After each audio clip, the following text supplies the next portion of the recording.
The VW ID.4's infotainment system features an advanced touchscreen interface handling navigation, media, and vehicle settings. While powerful, it can sometimes experience freezes and glitches. A soft reboot is a quick restart that clears temporary memory issues without erasing data.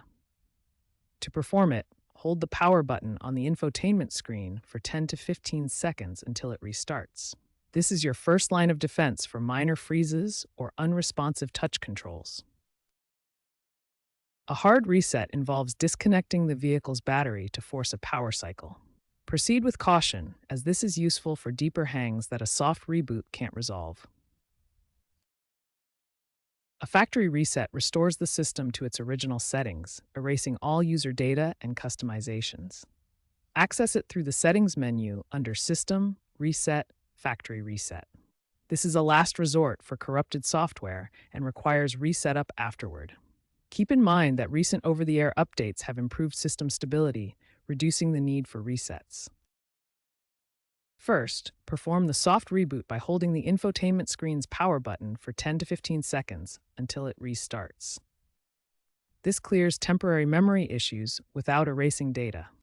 If the soft reboot doesn't work, and you know what you're doing and have experience, you can try disconnecting and reconnecting the car battery to perform a hard reset. This addresses deeper system hangs but risks data loss if not done properly. As a last resort, and only if needed, perform a factory reset. This restores the system to original settings, erasing all user data, apps, and customizations. After a reset, ensure your ID.4 has the latest software updates to prevent future issues.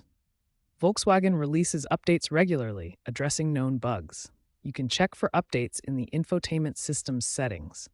User reports show that many issues are resolved without needing a dealer visit, emphasizing the importance of user education and understanding these basic resets. Also note that according to J.D. Power's 2025 Vehicle Dependability Study, infotainment failures account for 12% of ID.4 complaints, with issues being resolved after resetting.